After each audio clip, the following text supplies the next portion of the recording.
Hello student, मेरा नाम अरुण कुमार है और इस वीडियो में मैं रेजिस्टेंस और रजिस्टिविटी का डायमेंशन निकालूंगा। तो चलिए, जूल्स लॉ ऑफ हीटिंग क्या कहता है बताइए। जूल्स लॉ ऑफ हीटिंग कहता है कि किसी भी वायर में हीट प्रोड्यूस कितना होता है, आई स्क्वायर आर टी के बराबर। हीट प्रोड्यूस एच होता है और एच कितना होता है, I square R T. I current है, आर रेजिस्टेंस है, स्मॉल टी टाइम है। तो चलिए, तो हीट प्रोड्यूस क्या होता है, कोई भी हीट जो है एनर्जी का फॉर्म है, हम लोग जैसा कि जानते हैं। तो हीट एक एनर्जी का फॉर्म है, मतलब एनर्जी है। तो हीट का डायमेंशन वही होगा जो एनर्जी का होता है।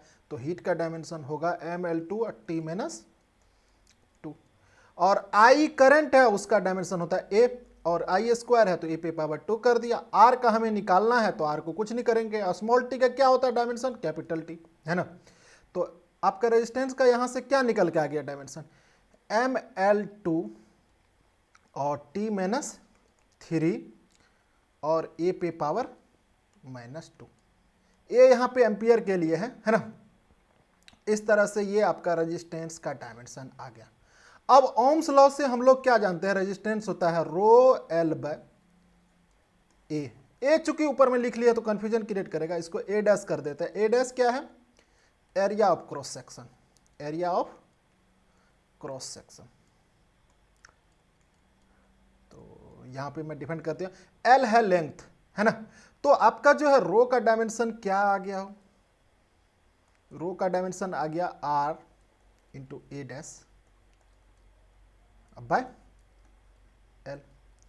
तो आपका आर को रहने दो और फिर जो है ए डैश का डायमेंशन क्या होगा, एरिया है तो एल, एरिया का होता है एल पे पावर 2 और डिवाइडेड बाय में क्या है, एल है, तो उसका भी डायमेंशन कैपिटल एल। तो ये एल से ये स्क्वायर कट गया। तो आर इंटू एल के इक्वेलेंट डायमेंशन, और आर का ऊपर में निकाले हो, है ना, तो वो सारा वैल्यू पुट करोगे तो एल से मल्टीप्लाई हो जाएगा आर इंटू एल। तो ये जो डायमेंशन आर का निकाले तो इसमें क्या हो जाएगा, एल में सिर्फ एक पावर बढ़ जाएगा, ml3 t माइनस 3 और a माइनस 2। ये हो गया किसका डायमेंशन, रजिस्टिविटी का। तो इस तरह से आपका जो है रजिस्टिविटी का डायमेंशन हो गया। आशा कर रहे हैं कि आपको ये दोनों ही टर्म समझ में आया है, दोनों में बहुत मजा आया है। Thank you.